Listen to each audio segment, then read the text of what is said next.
بسم الله الرحمن الرحيم الحمد لله رب العالمين الصلاة والسلام على رسول الله صلى الله عليه وسلم አባታችን አደም አሁንም ምን ይላሉ? እኔ አንድ ወንጀል ሰራሁኝ ይላሉ። ይህ ወንጀል ተከልክዬ አላህ የከለከለኝን ቅጠል አትብላ ተብዬ መብላቴ ነው አሉ። ግን ብዙ ሙሲባ መጣች ይላሉ። አንደኛው የነበረኝ የጀነት ልብስ ከላይ ላይ ወልቆ ይሄዳሉ።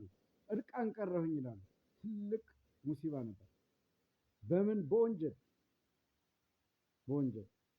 እንደገና ደግሞ ምን ሆኑ? ደግሞ ከሚስታቸው ጋር ተለያዩ። ዛሬ የምነግራችሁ ደግሞ ሶስተኛው ምን ሆነ? አባታችን አደም እንደሚናገሩት አንዲት ቅጠል በመብላቴ አላህን በማመጼ ተው የተባልኩትን ባለመተው ወንጀል ላይ በመቆሜ የኒዕማ ሀገር ተባረሬ ወደ መሬት መጣሁ ይላል። ከጀነት ወጣሁኝ፣ ከጀነት ተባረርኩኝ ይላል። ከጀነት ተባረሬ የድካም የፍጋት የጭንቀት የመከራ አገር ወደ ሆነችው ምድር ተወረወርኩኝ ይላል። በምን? በወንጀል። ወንድሞቼ ወንጀል ከባድ ነው፣ እንጠንቀቀው። አላህን ያስቆጣል ወንጀል። አላህ ተው ያለንን ማዕሲያ በሙሉ መከልከል ነው ያለበት፣ መቅረብ የለበት። ተው አቁሙ፣ አትሂዱ፣ አትቀሩ ካለን ማቆምና ለመጠጋት ለመቅረብ ነው። ያለዛ ወንጀል ልንጠነቀቀው የሚገባ ነገር ነው። ረመዳን አግዞን ብዙ የተጠነቀቅናቸው ወንጀሎች አሉ። ከረመዳን በኋላ ደግሞ እነዚያን ወንጀሎች በመጠንቀቅ ቁርጠኛ ሆነን የማስቀጠል ግዴታ ከራሳችን ጋር የመታገል ራሳችንን ታግለን ቁርጠኛ ሆነን ከነዚህ ከሚያሳስቱና መጥፎ ከሆኑ አላህ ጋር ከሚያጣሉ ወንጀሎች ማዕሲያዎች በቁርጠኝነት መራቅ አለበት ማለት ነው። ያለዚያ ከኒዕማ ያስወጣል።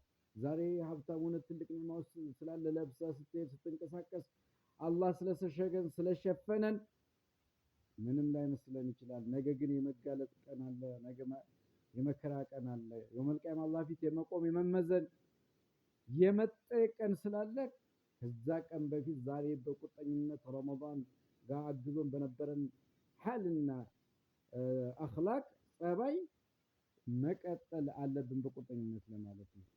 አባታችን አደም ከጀነት እንደወጡት ጀነት የሚመስል ኒዕማ ውስጥ ያለን ሰዎች አሉ። ጤንነት ዓፊያ ኒዕማ ነው። ጤንነታችንን ሊነሳን ይችላል። ዱንያ ማግኘት ኒዕማ ነው፣ ሊነሳን ይችላል። ልጆች ማግኘት ኒዕማ ነው፣ ሊነሳን ይችላል። ስለዚህ አባታችን አደም ጀነትን እንደነሳቸው እኛም ያለንበትን ጥሩ ነገር ሊነሳን ስለሚችል እነዚህ ነገሮች ደግሞ የሚከሰቱት በወንጀል ነው፣ በሌላ አይነት ወንጀል በመስራት ያለንን ኒዕማ የሰጠንን ነገር አላህ የሚነሳን ወንጀል ስንሰራ ነው። ስለዚህ ከወንጀል ረመዳን ጋር በነበረን አኽላቅ በቁርጠኝነት ወደ አላህ መመለስ ከወንጀል የመራቅ ሁኔታዎች አላህ እንዲያግዘን እና ራሳችንን እንድንበረታ ራሳችንን እንድንታገል ለማለት ነው። ስላዳመጣችሁኝ አመሰግናለሁ። አሰላሙ አለይኩም ወራህመቱላሂ ወበረካቱ።